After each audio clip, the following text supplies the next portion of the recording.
alignment horizontal kurang lebih begitu.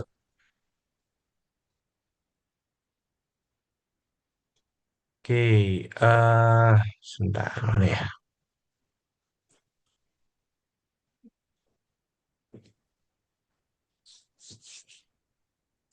Oke, sebelum dimulai, apakah di layar Anda sudah menampilkan slide eh sebentar, kok jalan. Oke, slide peta Sudah, Pak. Sudah, Pak. Sudah, Pak. ya. Oke. Duh, punten ini. Apa namanya? Saya agak kayak berdahak gitu gitu ya. Jadi kalau agak berdaham mungkin punten. Oke, jadi yang kita akan bahas adalah pertama tentang peta dan juga untuk pemetaan. Karena sebagai dasar untuk membuat alignment horizontal ini di atas peta kurang lebih gitu. Nah, kita bicara peta, maka peta sendiri adalah representasi dari eh, ruang tiga dimensi yang mana nanti digambarkan menjadi benda dua dimensi, yang mana gambaran tersebut merupakan gambaran daripada permukaan bumi dengan skala tertentu biasanya begitu ya, dan biasanya dia merujuk ke dalam sistem proyeksi. Nah, secara umum sendiri, peta itu berfungsi sebagai untuk menunjukkan posisi gitu ya, menunjukkan lokasi, menggambarkan bentuk-bentuk daripada permukaan bumi, lalu berfungsi juga untuk memperlihatkan ukuran gitu ya, dari satu tempat ke tempat lain itu jaraknya segimana, apakah dekat atau panjang begitu, atau jauh. Lalu apa namanya? Informasi-informasi yang lainnya seperti apa tentang yang digambarkan daripada permukaan bumi itu semua fungsi daripada peta.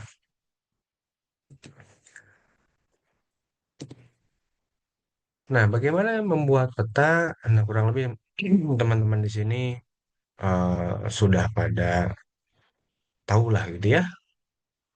Untuk membuat peta tentu saja dengan eh, kegiatan pemetaan lahan kurang lebih begitu. Nah, pemetaan lahan sendiri adalah salah satu kegiatan yang mendokumentasikan eh, bidang tanah gitu yang Anda apa namanya sedang ukur gitu nanti dituang dalam bentuk grafis kurang lebih begitu.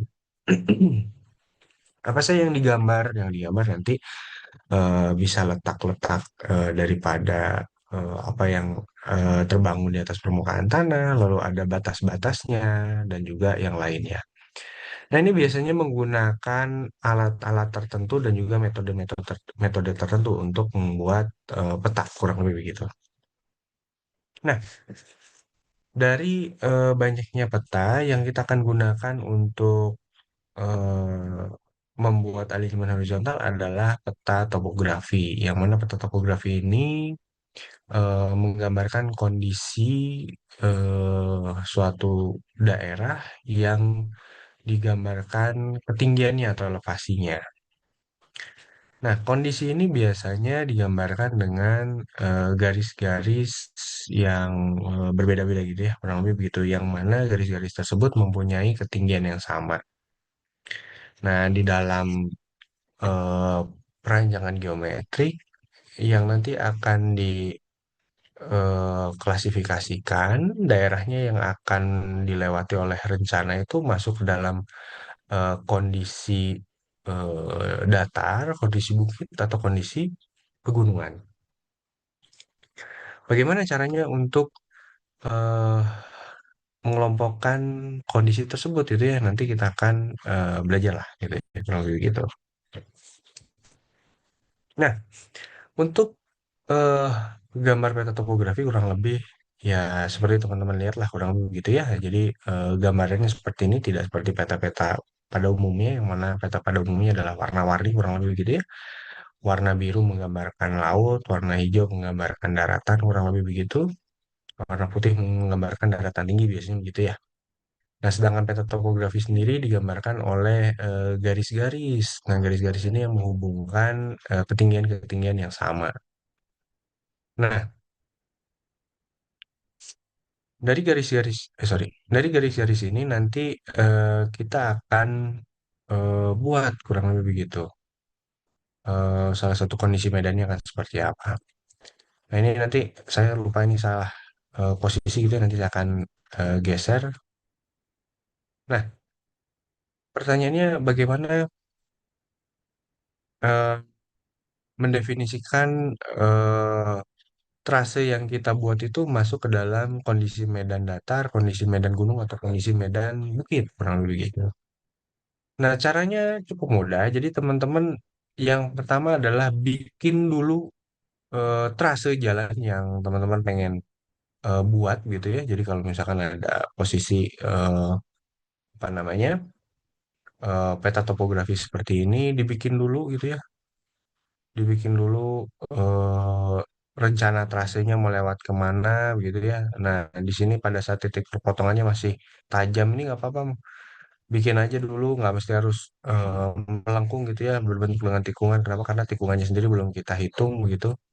Nah, kita bikin ini sampai ke akhir. Nah, setelah membuat trase untuk menentukan kondisi medan, tahap selanjutnya adalah teman-teman membuat garis yang melintang garis lintang yang sifatnya tegak lurus terhadap trase jalan.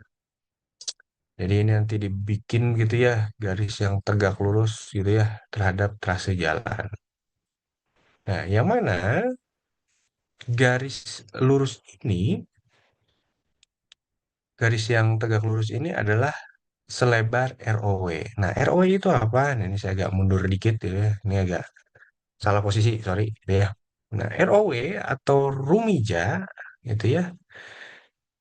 Yang mana Rumija itu adalah rumaja yang ditambahkan dengan ambang pengaman, yang mana nanti bagian-bagian daripada jalan, mulai dari jalur lalu lintas, bahu jalan, saluran gitu ya, sampai nanti ambang pengaman, semuanya eh, itu kita tentukan. Nah, pertanyaannya bagaimana menentukan Rumija atau ROW ini? Berapa sih lebar jalur lalu lintasnya, satu lajurnya berapa, bahu jalannya berapa, dan yang lain-lain berapa gitu ya. Nah, kalau teman-teman di sini membuka pedoman yang baru, bentar, saya buka dulu pedomannya ya. Bisa sambil buka ya pedomannya. Bisa sambil dibuka.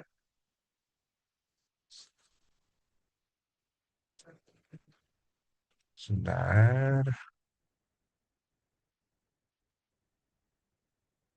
mana ya? Oh, ini dia.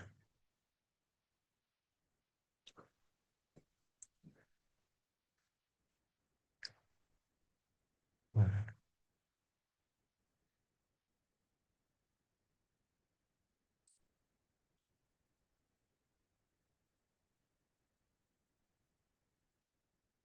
oke. Nah, ini saya buka apa namanya? Pedoman geometrik jalan gitu ya. Ini halaman 48. Jadi teman-teman silakan dicari, silakan di-download ini tentang pedoman desain geometrik jalan yang baru tahun 2021. Nah, ini kayak gini, gitu ya. Nah, kita akan masuk ke halaman 40 berapa tadi? 45. Ini dia. Nah, di sini ada tabel 53 begitu ya. Di sini keterangan tabelnya adalah pilihan kriteria desain teknis, yang mana untuk 5.3 ini untuk jalan antar kota, 5.4 ini untuk jalan perkotaan, lalu 5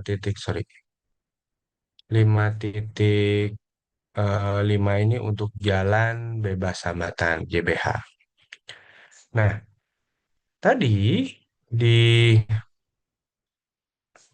slide PowerPoint di sini bagaimana sih menentukan daripada jalur lalu lintas, bahu jalan dan salurannya. Nah, untuk pedoman yang baru itu semuanya sudah di apa namanya? dirangkum di sini. Jadi teman-teman tinggal cari saja. Yang mana kalau misalkan baca tabelnya begitu ya. Contoh ini di jalan antar kota 5.3. Nah, teman-teman bisa tarik ke bawah. Nanti di sini ada yang namanya Rumaja, Rumija, dan Ruasja. Nah, dari sini tinggal kita tarik berapa rumah Rumija yang kita butuhkan. Apakah 15 meter, 17 meter, atau sampai 30 meter. Nah, gimana caranya untuk membaca Rumija seperti ini? Cara membacanya adalah masing-masing daripada komponen ini mengacu kepada QJD. QJD atau disingkat volume jam perencanaan, dia mempunyai nilai-nilai tertentu, gitu ya. Yang mana VJD ini diperoleh daripada hitungan. Hitungannya ada di mana? Hitungannya ada di atas. Nah, kalau teman-teman lihat di sini QJD sama dengan LHRTD dikalikan dengan K, yang mana LHRTD-nya adalah ini dan K-nya tinggal dibaca. Kalau misalkan tidak punya data, maka tergantung daripada jenis jalannya. Apakah jenis jalannya jalan yang padat atau jenis jalannya yang tidak padat. Kalau misalkan tidak padat atau jalur luar kota, maka nilai K-nya itu berkisar antara 7% sampai 15%. Sedangkan untuk jalan yang padat, 8 sampai 11%. Apabila punya datanya, gunakanlah data tersebut. Biasanya nilai K itu ada hitungannya. Gitu. Nah, LHRTD tinggal dihitung di atas. Nah, kalau misalkan sudah dapat, kalau tidak ada di sini gitu ya, di antara ini misalkan ini dari 600 sampai 1190. Misalkan punya Anda 1000 di antara ini, berarti diinterpolasi saja. Nah, kalau diinterpolasi, berarti nanti ke bawahnya, teman-teman lihat untuk yang nilainya sampai di poin 10 gitu ya, sampai di 3000 gitu, kalau untuk posisi datar, maka dia nilainya masih 15 meter. Jadi Rumija itu dari patok sini ke patok sini, itu totalnya 15 meter. Bagaimana komponen-komponen yang ada di dalamnya? Tinggal kita lihat di sini.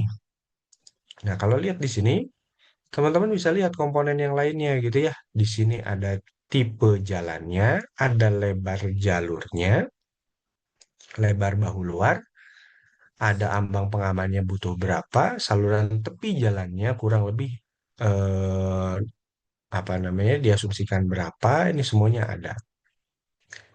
Nah, teman-teman bisa lihat di sini tipenya 2 per 2 tidak terbagi. Sorry.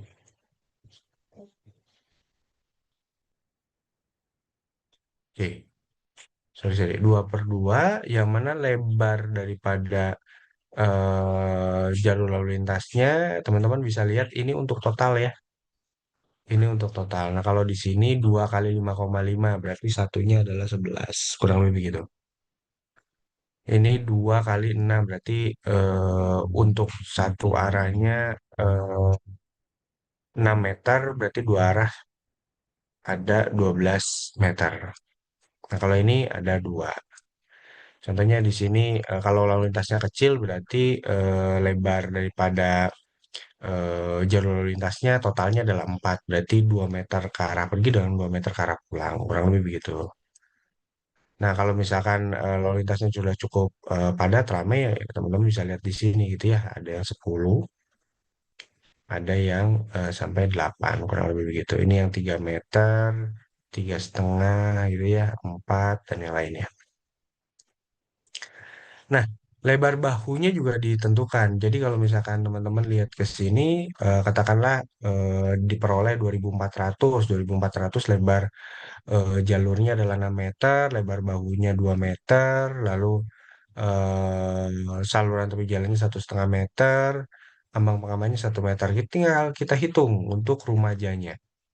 Ini tadi 6 meter, 6 meter ditambah dengan bahu jalan tadi, bahu jalannya berapa tadi? Bahu jalan, bahu luarnya 2 gitu ya, 2 meter di kanan, 2 meter di kiri, 4, 6, 6, 10 gitu kan. Ditambah salurannya 1,5 tadi kalau nggak salah 1,5, 1,5 gitu ya. 3 meter, ditambah satu ambang pengaman kanan kiri, jadi total 15 meter. gitu. Itu untuk Rumija. Rumajanya berapa? Ini salah gitu ya. Jadi Rumaja itu hanya sampai saluran. Rumajanya ya cuma sampai saluran, tinggal kita hitung 1,5 ditambah dengan bahu jalannya 2, berarti 3,5, tambah jalur lintasnya 6, tambah total gitu. Itu yang disebut dengan rumaja. Rumijanya 15 adalah sampai ambang pengaman. Nah, ini adalah patok, kurang lebih begitu. Nah, kalau misalkan sudah dapat Rumija atau ROW-nya, jadi ini nanti selebar ROW gitu ya, nanti tinggal digambarkan berdasarkan skalanya gitu. Lalu buat garis tegak lurus ini sepanjang trase jalan. Ini dibuat set sepanjang trase gitu ya, tegak lurus. Kalau dia miring ikut lurus, miring juga begitu. Dengan jarak gitu ya, jaraknya itu 25 sampai 50 meter. Jadi jarak antara garis ROW ini adalah 25 sampai 50 meter. Nah, kenapa jaraknya seperti itu? Karena ini ada kaitannya terhadap perhitungan statistik. Boleh nggak Pak dari awal sampai akhir apa dan di akhir saja begitu ya ROE-nya jadi cuma 2 titik. Boleh, tapi margin errornya besar. Yang mana kalau misalkan dengan jarak 25 sampai 50 ini menggambarkan mungkin nanti kondisinya bukit, sedangkan pada saat hanya 2 titik awal sama akhir ternyata datar, gitu ya. Padahal dilihat daripada kondisinya ini petanya nggak datar gitu. Kenapa kok disebut datar? Nah ini yang harus jadi atensi kurang lebih gitu. Nah itu semua sudah dibuat dengan jarak per 25 sampai 50 meter, lalu kita hitung persentasenya. Persentase yang kita hitung persentase apa? Persentase kemiringan. Karena kita melihatnya dari sisi memanjang, maka persentase yang kita hitung adalah persentase kemiringan. Nah, yang dilihat adalah titik di ujung-ujung ROW ini berapa elevasinya. Nah, di sini rumusnya sudah saya modifikasi. Tujuan modifikasi rumus ini adalah untuk mendapatkan nilai positif. Jadi kemiringannya bernilai positif. Gimana kalau misalkan kemiringannya bernilai negatif? Ya sebenarnya nggak masalah juga gitu ya. Itu cuman dianggap kalau negatif itu turun, positif itu nanjak sebenarnya begitu. Nah, karena di sini kaitannya nanti dirata-ratakan, minus dan plus ini pasti akan pengaruh begitu ya. Makanya saya rubah atau saya modifikasi rumusnya. Nah, yang kita tinjau adalah elevasi titik di ujung. Nanti elevasinya berapa, lalu dikurangi titik yang di ujung, ini masih di garis yang sama, dibagi terhadap lebarnya, yaitu lebarnya adalah ROW, dikalikan dengan 100%. Baru nanti kita dapat persentase daripada kemiringan. Nah, teman-teman nanti hitung gitu ya kemiringan daripada eh, apa namanya kondisi garis yang tegak lurus ini sepanjang trase. Kalau semuanya sudah dihitung, persentase kemiringannya lalu dirata-ratakan. Nah, kalau sudah dirata-ratakan, baru nanti teman-teman lihat di sini untuk mendapatkan jenis medan, sorry, kondisi medan. Nah, ini dia. Di tabel 42 ada klasifikasi daripada medan jalan. Nah, di sini apa namanya ada catatan yang mana kemiringan rata-ratanya atau garis yang tadi ya, yang tegak lurusnya ini per 50 meter gitu. Nah, apabila persentasenya kurang dari 10% gitu ya, dari awal sampai akhir tadi gitu ya, Anda hitung kemiringannya sepanjang trase kurang daripada 10%, maka jenis medan yang dilewati oleh trase rencana Anda masuk ke dalam jenis medan datar. Sedangkan untuk yang kemiringannya lebih daripada 25%, maka ini masuk ke dalam jenis medan gunung. Gitu. Nah, tujuan untuk masuk klasifikasi medan ini untuk menentukan apa? Untuk menentukan kecepatan rencana. Apa itu kecepatan rencana? Kecepatan rencana adalah kecepatan yang dipilih untuk keperluan perencanaan geometrik jalan, menentukan tikungan, kemiringan jalan, jarak pandang, dan yang lain-lain. Nah, kalau kita bicara kecepatan, maka di jalan sendiri dikenal ada dua jenis kecepatan. Kecepatan operasional dan kecepatan rencana. Nah, kalau kecepatan rencana, kecepatan yang kita gunakan untuk mendesain geometrik. Nah, kalau kecepatan operasional tujuannya adalah supaya supaya pengguna jalan itu pada saat dia lewat suatu bidang jalan itu bisa selamat dan nyaman, kurang lebih begitu.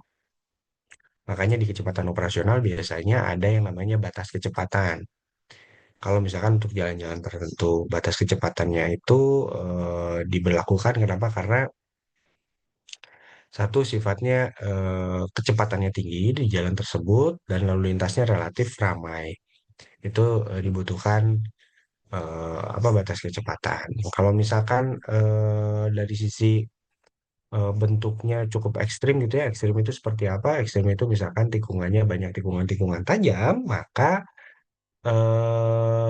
diperlukan juga untuk eh, himbauan daripada batas kecepatan supaya pada saat eh, user gitu ya atau pengguna jalan lewat ke situ jadi tidak apa namanya tidak eh, bermasalah kurang lebih begitu. Bagaimana cara kita membaca kecepatan rencana? Nah, kalau cara membaca kecepatan rencana ini kalau saya merujuk ke peraturan yang lama untuk jalan antar kota itu ya masing-masing daripada jenis jalan mempunyai kecepatan rencana yang berbeda-beda. Nah, kalau misalkan ini jalan antar kota dulu gitu ya tahun 97 yang mana dia hubungan antara fungsi dengan kondisi medan. Apabila fungsinya jalan arteri dan kondisi medannya adalah bukit, maka kecepatan rencananya rentang antara 60 sampai 80 km per jam. Di 60 sampai 80 km per jam ini nanti Anda boleh gitu, boleh menentukan berapapun. 61, 62, 62,5, terserah gitu ya. Asal tidak boleh kurang daripada 60 dan melebihi daripada 80 gitu. Nah, kalau misalkan untuk yang baru gimana? Kalau misalkan untuk yang baru, kalau teman-teman lihat di sini,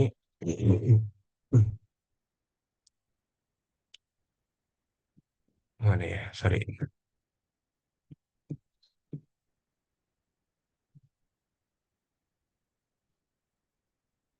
Nah, kalau untuk yang baru, penentuan daripada kecepatan rencana sendiri kaitannya terhadap ini banyak gitu ya. Ada apa ini namanya? Jenis jalannya atau eh, apa sistem jaringan jalan SJJ. Sistem jaringan jalannya apakah sistem jaringan jalan primer atau sistem jaringan jalan sekunder. Lalu kalau misalkan sistem jaringan jalan primer, dia fungsinya seperti apa? Apakah jalan tol?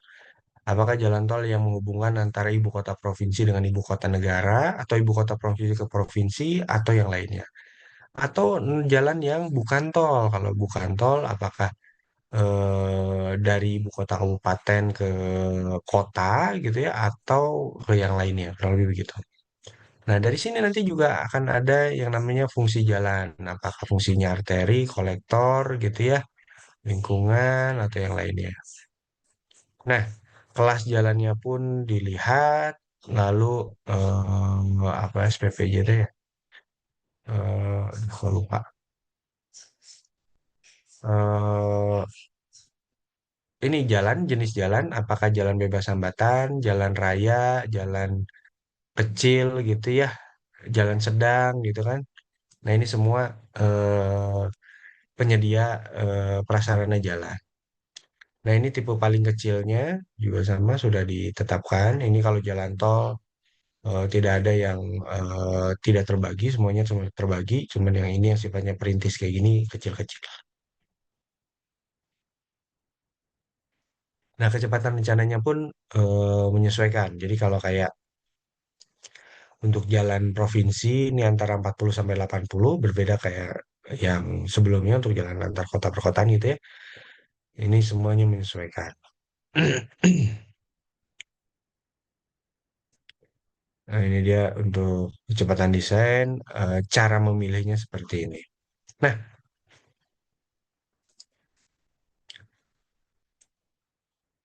Nah, ini kriteria desain utamanya. Jadi untuk jalan bebas hambatan, jalan antar kota, jalan perkotaan, teman-teman bisa lihat hubungannya masih sama gitu ya. Dia apakah datar dengan kondisi-kondisi tertentu gitu. Kalau misalkan datar, jalannya jalan bebas hambatan, maka kecepatan rencananya mulai dari 80 sampai 120. Untuk yang jalan antar kota 15 sampai 100. Jalan perkotaan 10 sampai 60. Gitu. Nah, kalau kenapa jalan perkotaan ini nggak ada hubungan antara kondisi medan. Kalau misalkan teman-teman lihat di sini ada datar bukit gunung, semuanya sama gitu ya. Karena dianggap untuk jalan perkotaan itu sudah ada pematangan lahan gitu. Jadi sudah disiapkan lahannya, sudah didatarkan. Jadi nggak ada earthwork lagi kurang lebih gitu. Makanya dianggap jalannya datar dan jalan juga relatif tidak besar-besar, maka kecepatan yang dipasangnya pun 10 sampai 60 kilometer per jam gitu. Nah, apa yang jadi pertimbangan untuk memilih kecepatan rencana? Kalau misalkan teman-teman tadi kan lihat ya ini yang di slide salah satu contohnya misalkan fungsinya kalau arteri lalu eh, apa kondisi medannya datar itu 70 sampai 120 kilometer per jam. Kita ambil yang mana?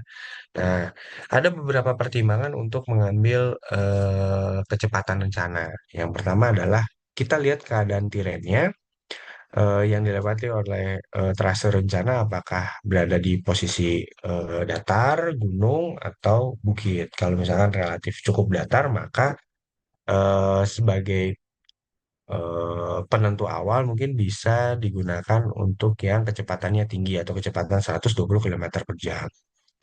Lalu kita lihat lagi sifat dan tingkat penggunaan daerah. Apakah daerahnya perkotaan atau sifat daerahnya adalah antar kota. Kalau misalkan sifat daerahnya perkotaan, lalu bagaimana tingkat penggunaan daerahnya? Apakah padat atau jarang daripada penduduk?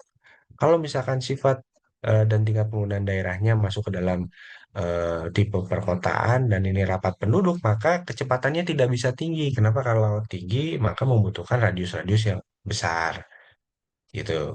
Nah, untuk mengantisipasi supaya radiusnya bisa masuk ke kondisi yang tadi, maka biasanya kita harus menurunkan kecepatannya. Nah, kalau misalkan dilihat dari situ, maka turun lagi kecepatan rencananya. Mungkin dari yang tadinya 120 menjadi 100 kilometer per jam. Lalu yang terakhir, untuk penentuan yang terakhir adalah dari sisi kendaraan rencana. Nah, kendaraan rencananya ini ada pengaruhnya terhadap kemampuan dia berbelok dan kemampuan atau daya kendaraannya sendiri atau cc-nya. Kenapa ada kaitannya terhadap kemampuan dia untuk menghadapi tanjakan. Jadi semakin besar cc-nya mungkin semakin siap untuk menghadapi tanjakan yang cukup ekstrim.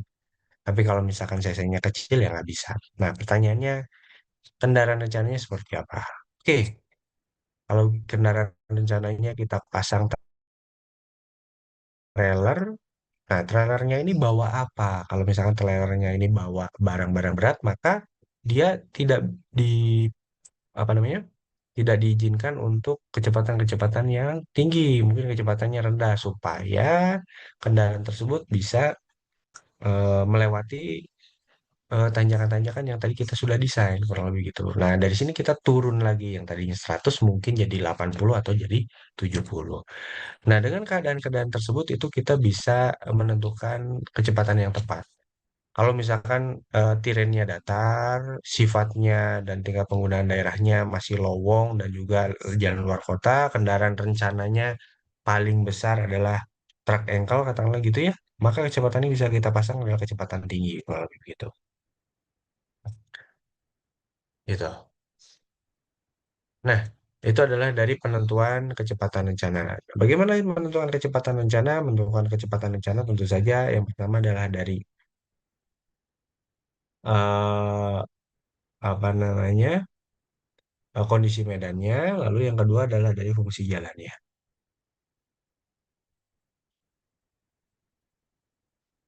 Nah, selanjutnya adalah jarak pandang.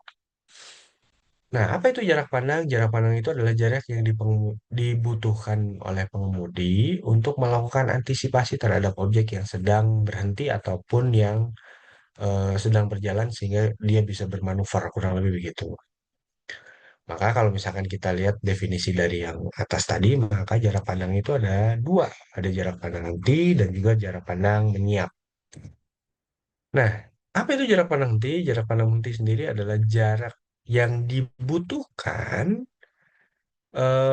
pada saat pengemudi melihat suatu hambatan sampai kendaraan itu benar-benar berhenti.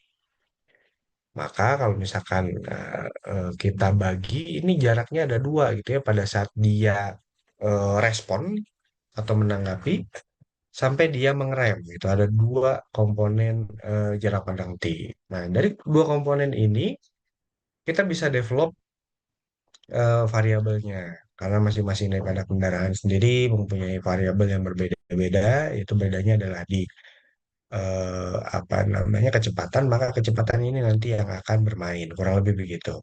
Semakin tinggi kecepatannya, semakin panjang jarak pandang henti yang dibutuhkan. Semakin kecil kecepatannya, semakin pendek juga jarak pandang yang dibutuhkan.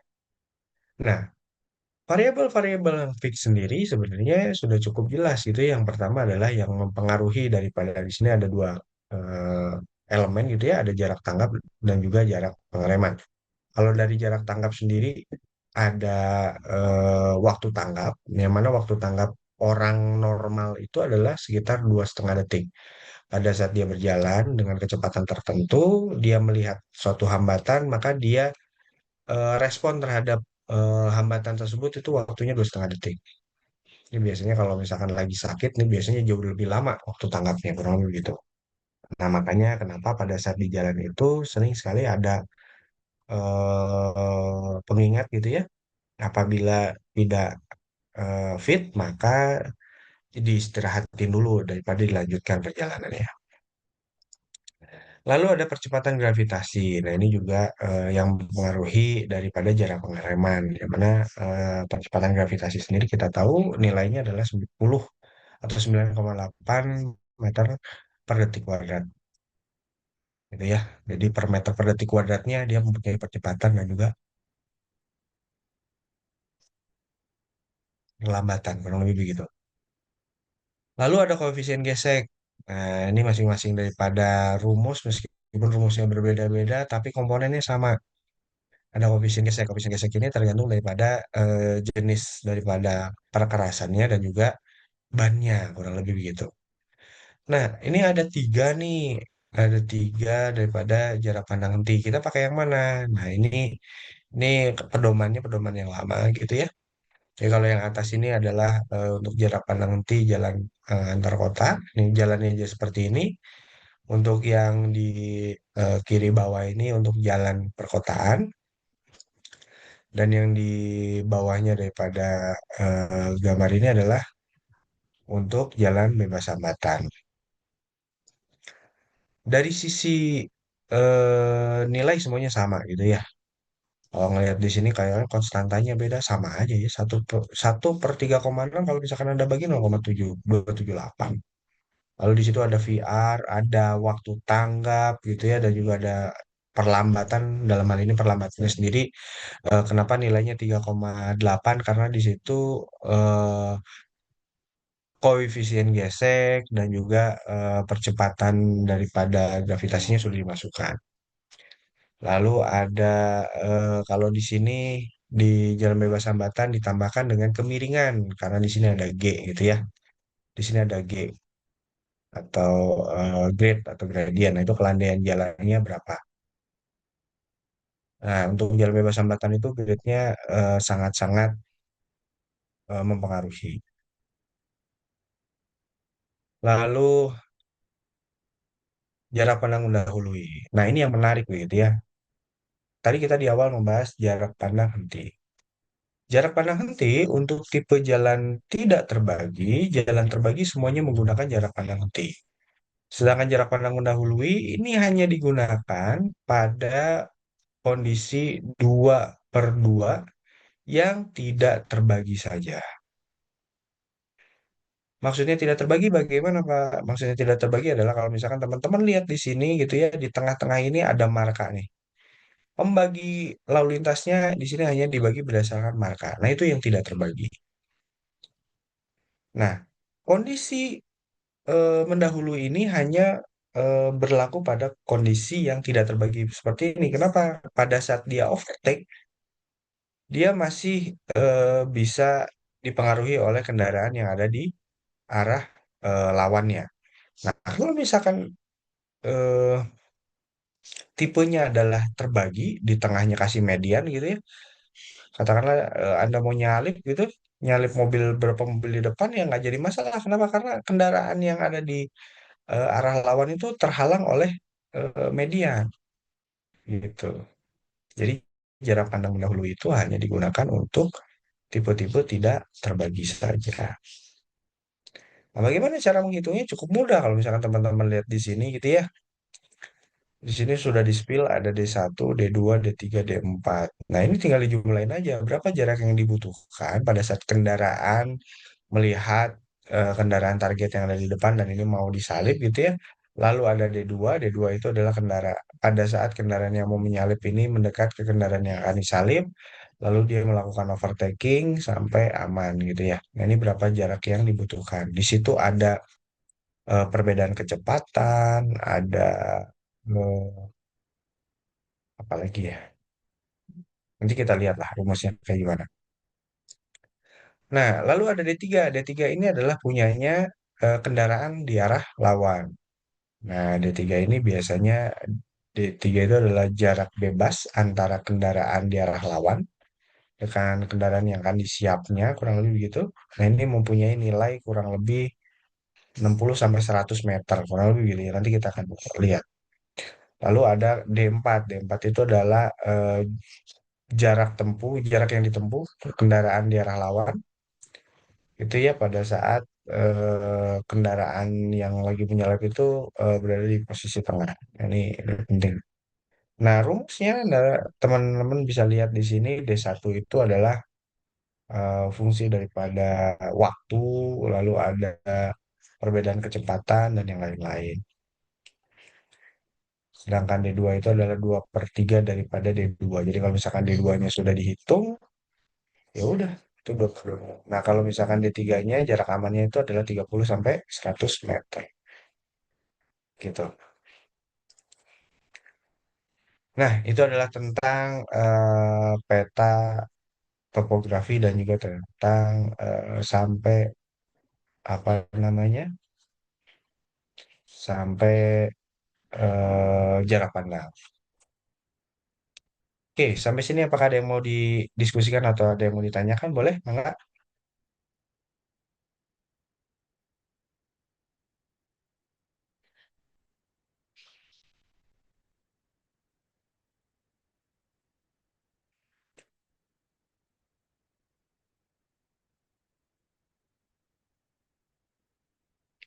Belum ada?